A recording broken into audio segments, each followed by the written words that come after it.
Halo guys, kembali lagi dengan saya Kali Masada dari Akademi Kripto. Kita masuk modul ketiga mengenai Crypto Entry Mastery, cara jago entry untuk maksimalin cuan di kripto. Sebelum video ini dimulai, nothing I say is financial advice. Teman-teman harus memiliki konsiderasi yang tinggi ketika bertransaksi aset kripto apapun. Sebelumnya udah saya jelasin nih mengenai bagaimana cara memanfaatkan fear and greed dan juga mengapa entry itu hal yang sangat krusial di kripto. Nah, di sini saya jelasin lagi ke teman-teman tipsnya atau saya ngomong kerangka konsepnya, gimana supaya bisa mastering entry. Di sini kita akan membahas mengenai time frame selection. Apa itu time frame? Time frame itu kita ngomongnya seperti jangka waktu ya untuk melihat dari candlestick-nya sendiri. Jadi teman-teman ya, setiap time frame itu memiliki karakteristik yang berbeda-beda. Intinya ada yang time frame besar dan juga ada yang time frame kecil. Di sini akan saya jelaskan secara spesifik kenapa waktu itu kita bisa sangat confident dengan potensi bottom Bitcoin di 76.000. Jawabannya adalah karena kita udah memiliki ya time frame selection atau time frame management yang sangat tepat yang udah kita gunakan selama bertahun-tahun ke depan ini. Jadi pahami konsep bahwa semakin besar time frame-nya atau lini masanya atau jangka waktunya, candle-nya, ini semakin valid pula analisanya. Semakin besar pula kemungkinannya teman-teman bisa memperoleh entry yang terbaik. Itulah mengapa kita selalu menyarankan teman-teman kalau mau entry lihat dulu monthly-nya. Apalagi kita ngomongnya entry-nya untuk investasi nih, untuk Bitcoin. Tapi kalau teman-teman mau trading ya weekly dan juga daily aja cukup. Baru yang kedua ya, di luar monthly yang cukup penting itu juga weekly chart, weekly time frame.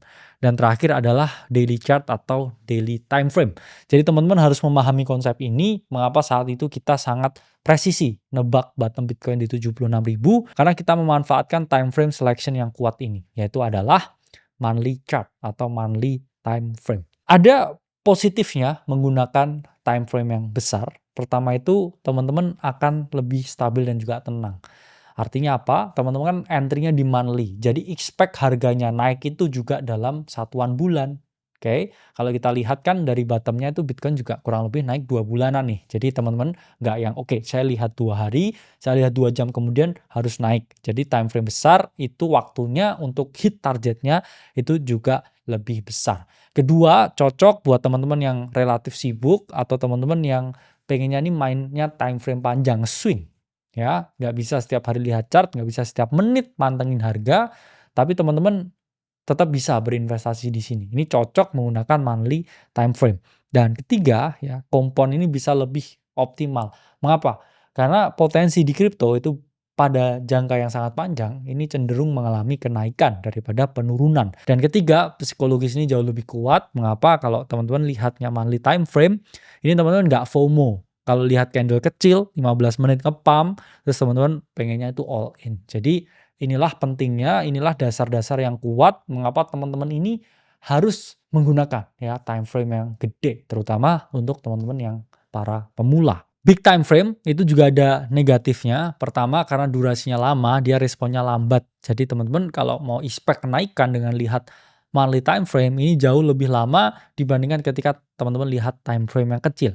Dua, ya harus lebih sabar ya untuk menunggu waktunya, tapi itu pun juga memiliki sisi positif dan negatif. Tiga, ya kurang fleksibel. Kadang teman-teman nggak bisa memanfaatkan volatilitas jangka pendek yang relatif tinggi. Dan ketiga, ya ada opportunity cost kalau teman-teman ambil posisi yang swing atau cenderung jangka panjang. Ini adalah sisi negatif dari big time frame.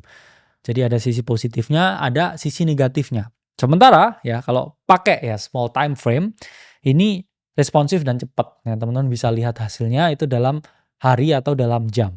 Dua, cocok untuk momentum play. Teman-teman mau scalping, ya ini cenderungnya selalu pakai time frame yang pendek. Tiga, ya ROI-nya bisa lebih tinggi dalam waktu yang singkat. Kalau teman-teman scalping mau cari 2-4%, yaitu bisa dalam hitungan jam kalau di kripto.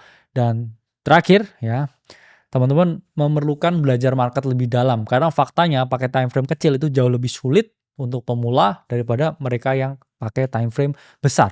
Nah, tapi ya ada sisi negatifnya. Pertama ada noise tinggi. Teman-teman kadang-kala di time frame kecil itu lihat yang namanya wick, yaitu candle yang nggak full body, jadi sisi tertinggi atau sisi yang terendah. Dan di situ teman-teman nggak bisa nentuin biasnya ini harga kiranya mau naik atau turun, itu sangat sulit, relatif lebih sulit. Kemudian lebih berat ya di psikologis karena ada candle FOMO itu tadi yang saya bilang, teman-teman ada rawan ya overtrade dan juga revenge trade, merasa confident yang berlebihan.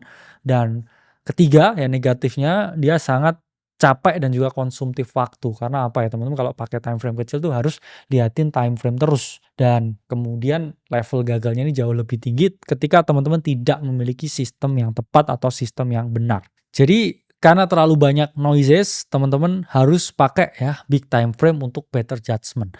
Tapi bisa juga nih memanfaatkan time frame besar dan juga time frame kecil. Time frame besar untuk melihat potensi trennya naik atau turun dan juga area belinya. Kemudian time frame-nya dikecilin untuk melihat yang namanya trigger untuk melakukan entry atau trigger untuk melakukan pembelian. Jadi saya ngomong big time frame itu akan jauh lebih ya memiliki better judgment daripada small time frame. Nah, ini kalau kita lihat daily chart, secara sekilas memang ini naik terus ya trennya.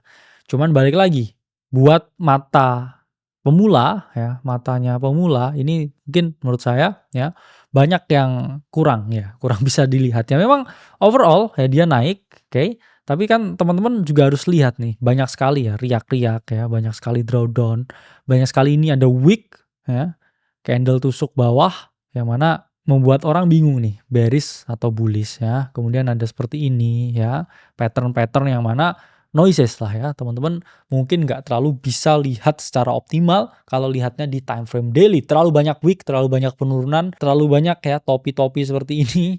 Sehingga sangat berbeda kalau teman-teman lihat dengan time frame di monthly chart. Nah, ini contoh monthly chartnya. Itulah mengapa saat itu ketika harga ada di sini, kita di live stream ya di dalam sangat confident it was the bottom for Bitcoin, dan kita jelasin waktu itu positioning kita adalah buy. Kenapa? Ya karena kalau teman-teman lihat di monthly chart ini sangat jelas ya. Primary, secondary, primary, secondary, primary, ya potensi secondary ya karena trend ya, primary secondary trend, dan it was the perfect golden buy opportunity, dan kita ambil ya opportunity untuk buy, dan harga cenderung dan berhasil mengalami kenaikan. Jadi teman-teman lihat nih ya, ini daily chart ya, terlalu banyak wick, bingung kan kamu mau beli di mana, tapi ini lihat monthly-nya. Boom ya.